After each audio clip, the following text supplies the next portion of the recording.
Hey everybody, I'm back. It's been a while. Thought I'd stop in and say hey. I've been really busy doing a lot of stuff lately and gotta keep it going, I guess.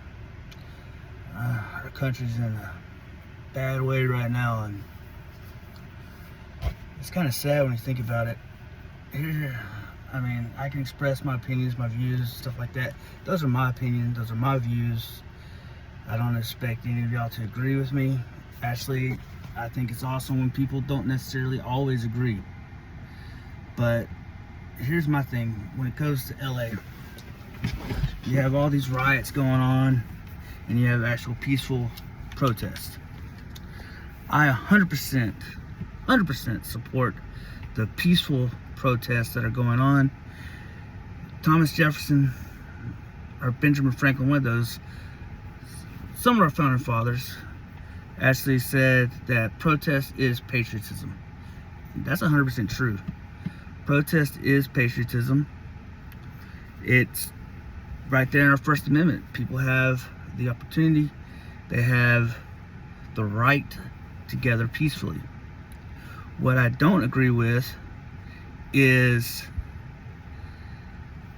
the riots. I mean, you're having businesses, some mom and pop even, in this area in Los Angeles, where they are barely made it through the lockdowns. We all remember how drastic the COVID-19 lockdowns were in California. Barely made it through that. Now they're having to deal 5, 4, 3 years later with the immigration riots that are going on. The irony of everything is, though, the people that are rioting, most of them are born U.S. citizens. And what they're actually doing is they're actually hurting the cause of the undocumented immigrants that are trying to have their voices heard. They want the opportunity. They love this country. I'll tell you right now, some of the most patriotic people I've ever been around are not from our country. And one of the general consensus that shows you why is that many of them have said to me personally, and to friends of mine, have straight up said that the worst day in the United States, take January 6th, these riots, the Summer of Love, the 2020 riots, you take all that, Kent State even, you take all that, and they say our worst days, like 9/11, are better than the best days in their country. And this comes from a lot of the Central American, like El Salvadorians, Guatemalans, and Mexicans also. So you have a lot of that happening. And I apologize about my face. I know it's distracting. This is lupus, mala rash, the butterfly rash going on. I look horrible. I don't care. There's a lot more important stuff than how I look, because I'm already ugly. What's a little bit more? But, you know, and the peaceful protests that are not getting the news coverage are your undocumented, are the people who actually came from hell on earth, to some of them. And they've gone and come here to try to take care of their families. I've always said for a long time now that our immigration reform needs to take place. It should have happened years ago. There has to be an easier way, a better way to not just, vet some of these people coming in. Well, all of them coming in. All of them need to be vetted. But an easier way for them to become U.S. citizens. Right now, the easiest way for a person and their family to become U.S. citizens is through military service, is signing up for the U.S. Armed Forces and earning that citizenship for themselves, moms, dads, brothers, sisters, stuff like that. That's the easiest way. Now, one of the biggest misconceptions that people think is, oh, well, I can get married to a U.S. citizen and I can get my citizenship. That is a path. That is a path. But honestly, it's not really no different than hiring a lawyer and getting your visa and green card that way. Because there's a lot of interviews that take place. There's a lot of checking they do to make sure that, you know, that it's not a scam marriage. Because people have been known to do that. Russian mail order brides. That's a big misconception there. A lot of people are assuming that it's just Latinos and Hispanics that are coming here.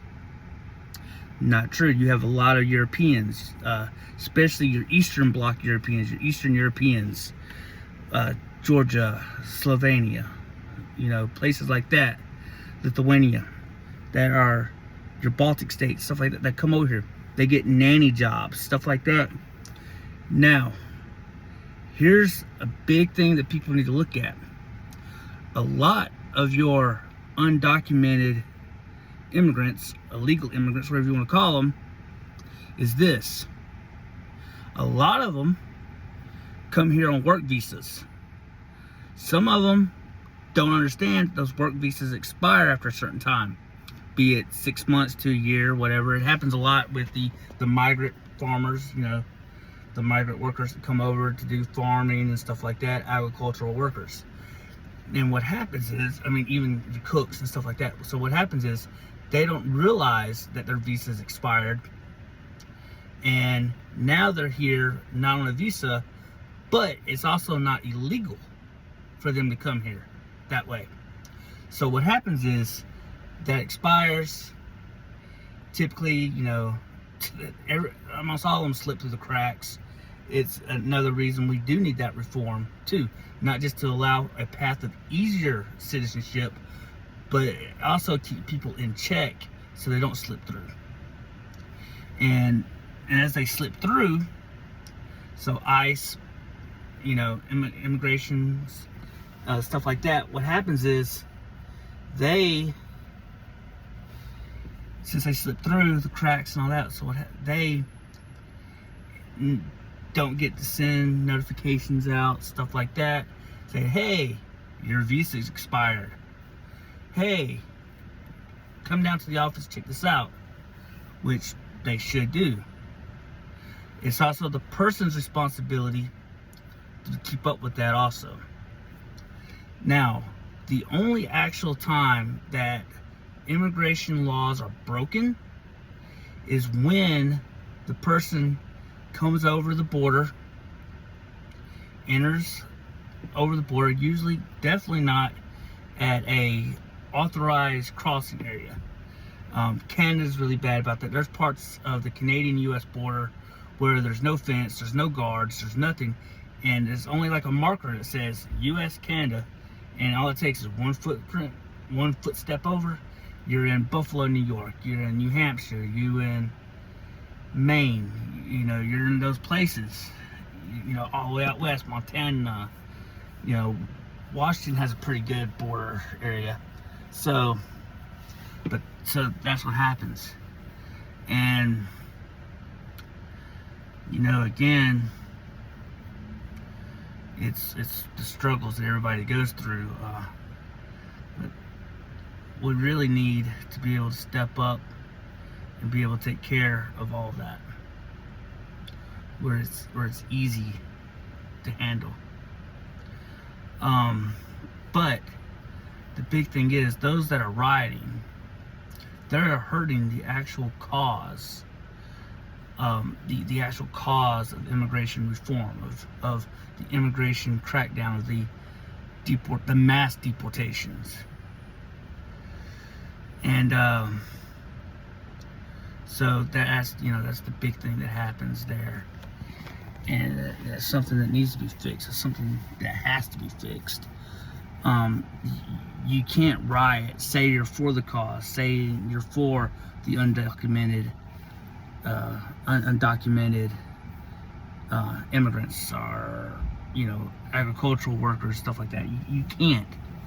You just can't say that and sit there and destroy entire areas, neighborhoods, and all that. But so either way, that's something short I just want to say and all that. I hope you have a wonderful day.